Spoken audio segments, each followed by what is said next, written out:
नमस्कार। आज के इस एक्सप्लेनर में हम बात करने वाले हैं एक ऐसी भूमिका के बारे में जो असल में किसी भी अस्पताल की रीढ़ होती है, अस्पताल के फ्रंट डेस्क कोऑर्डिनेटर की। जब कोई मरीज पहली बार अस्पताल के दरवाजे से अंदर आता है, तब से लेकर उसके ठीक होकर डिस्चार्ज होने तक, यही वो पद है जो इस पूरी यात्रा को आसान और सुगम बनाता है। देखा जाए तो ये मेडिकल केयर और मैनेजमेंट के बीच एक बहुत ही मजबूत पुल का काम करता है। तो चलिए गहराई से समझते हैं इस अहम जिम्मेदारी को। ठीक है, तो एक नज़र डालते हैं कि आज हम क्या क्या कवर करने वाले हैं। सबसे पहले हम समझेंगे समन्वयक यानी कोऑर्डिनेटर की भूमिका। उसके बाद संचार और मरीज की गोपनीयता पर बात करेंगे। फिर देखेंगे कि पेशेवर गुणवत्ता कैसे बनाए रखी जाती है। और अंत में आउटपेशेंट यानी ओपीडी और इनपेशेंट यानी आईपीडी प्रबंधन के बारे में जानेंगे। तो शुरुआत करते हैं हमारे पहले भाग से, समन्वयक की भूमिका, जो सच में अस्पताल प्रशासन का हृदय है। सच कहें तो एक फ्रंट डेस्क कोऑर्डिनेटर सिर्फ एक रिसेप्शनिस्ट बिल्कुल नहीं होता। इसे समझने के लिए एक एयर ट्रैफिक कंट्रोलर के बारे में सोचिए। जिस तरह वो आसमान में सब कुछ मैनेज करते हैं, ठीक वैसे ही यह अस्पताल के अंदर प्रशासनिक सुविधाओं की देखरेख से लेकर रजिस्ट्रेशन, चेकआउट और पूरे अस्पताल में मरीजों के बिना किसी रुकावट के आने जाने का पूरा मैनेजमेंट संभालते हैं। ये काम सीधे तौर पर मरीज को मिलने वाली बेहतरीन देखभाल से जुड़ा है। अब जरा इन जिम्मेदारियों को देखिए। ये काफ़ी दिलचस्प है कि एक ही दिन में उन्हें कितने अलग अलग तरह के काम करने पड़ते हैं। सही मरीज की फाइलें निकालने से लेकर इंश्योरेंस के पेपर्स तैयार करना, लैब टेस्ट की पर्चियों का हिसाब रखना और डॉक्टरों के राउंड्स का समय तय करना, ये सब इनके काम का हिस्सा है। और हाँ, इमरजेंसी की स्थिति में भी सबसे पहले यही मदद के लिए आगे आते हैं। इस पूरे काम को बिना किसी गड़बड़ी के करने के लिए हेल्थ केयर सॉफ्टवेयर का अच्छा ज्ञान होना बिल्कुल ज़रूरी है। बढ़ते हैं दूसरे भाग की तरफ, संचार और मरीज की गोपनीयता। ये इस काम का सबसे मानवीय पहलू है। चेहरे पर मुस्कान और मरीज की प्राइवेसी का सम्मान। देखिए, ये महज कोई नियम नहीं है। अक्सर जब लोग अस्पताल आते हैं तो वो और उनके परिवार वाले पहले से ही गहरे तनाव और डर में होते हैं।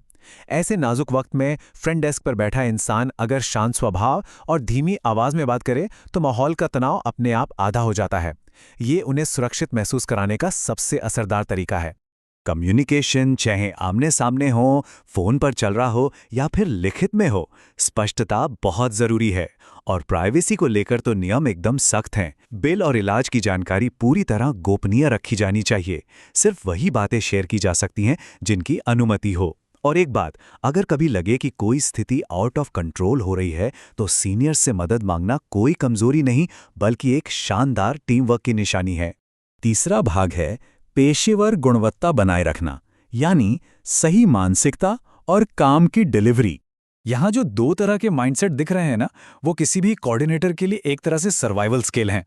अस्पताल के भारी भरकम वर्कलोड को संभालने के लिए फास्ट पॉजिटिव अप्रोच अपनाना ही पड़ता है, यानी आगे का सोचना, कामों की प्रायोरिटी तय करना और तेजी से एक काम खत्म करके दूसरे पर बढ़ना। इसके उलट अगर कोई पास्ट नेगेटिव सोच के साथ पिछली गलतियों या प्रॉब्लम्स में अटका रहेगा तो यकीन मानिए पूरे अस्पताल का सिस्टम स्लो हो जाएगा। रिपोर्ट डिलीवरी आखिरी लेकिन सबसे क्रिटिकल स्टेप है। अब सोचिए, अगर किसी स्मार्ट सॉफ्टवेयर, डैशबोर्ड या अलर्ट की मदद से फ्रंट डेस्क बिना किसी गलती के एकदम सही समय पर रिपोर्ट आगे बढ़ा दे तो क्या होगा। इससे वार्ड के स्टाफ के कंधों से बहुत बड़ा बोझ हट जाता है। इसका सीधा सा मतलब यह है कि हमारे डॉक्टर और नर्स अपना 100% ध्यान सिर्फ एक चीज पर लगा पाते हैं, और वो है मरीज की जान बचाना।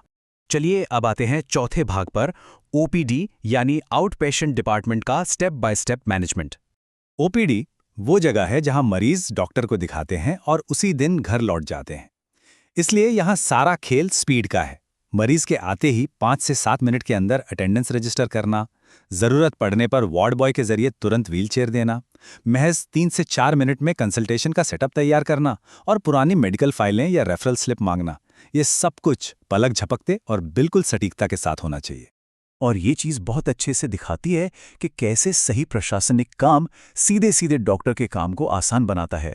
ओपीडी फॉर्म की पूरी डिटेल्स भरना, फीस लेकर रसीद देना और वेटिंग टाइम बताना, फिर बारी आने पर साफ आवाज में नाम पुकारना और मरीज को डॉक्टर की केबिन तक छोड़ना, और सबसे जरूरी, इस पूरी प्रक्रिया में प्राइवेसी बनाए रखना और ये सुनिश्चित करना कि डॉक्टर के काम में कोई रुकावट ना आए। अब बढ़ते हैं हमारे आखिरी हिस्से की तरफ, आईपीडी यानी इन पेशेंट डिपार्टमेंट की प्रवेश प्रक्रिया। आईपीडी में अक्सर मामले सीरियस और इमरजेंसी वाले होते हैं, इसलिए यहाँ शुरुआती पलों का तालमेल ही कई बार जीवन रक्षक साबित होता है। स्ट्रेचर के लिए तुरंत वार्ड बॉय को बुलाना, मेडिकल ऑफिसर को इन्फॉर्म करना और प्रिंसिपल मेडिकल ऑफिसर से पूछकर तय करना कि मरीज को कहाँ शिफ्ट करना है, आईसीयू में या रिकवरी रूम में। ऐसे मामलों में सचमुच एक एक सेकंड कीमती होता है। एडमिशन के ये आखिरी कदम बहुत ही नाजुक होते हैं। यहाँ सबसे बड़ी चीज़ है कंसेंट फॉर्म, यानी सहमति पत्र। यह महज कागज़ का टुकड़ा नहीं है, बल्कि एक बहुत ही स्ट्रिक्ट, लीगल और एथिकल बाउंड्री है। बिना सही सिग्नेचर या अंगूठे के निशान के इलाज आगे बढ़ ही नहीं सकता। और फाइनली मरीज की फाइल को वार्ड में भेजना और फ़ोन करके कंफर्म करना कि फाइल मिल गई है, ये सुनिश्चित करता है कि सिस्टम में कहीं कोई लूप होल नहीं है। तो इस पूरी व्यवस्था को गहराई से समझने के बाद एक बहुत ही अहम सवाल सामने आता है। एक परफेक्ट फ्रंट डेस्क एक्सपीरियंस किसी मरीज की पूरी मेडिकल जर्नी को किस तरह बदल कर रख देता है।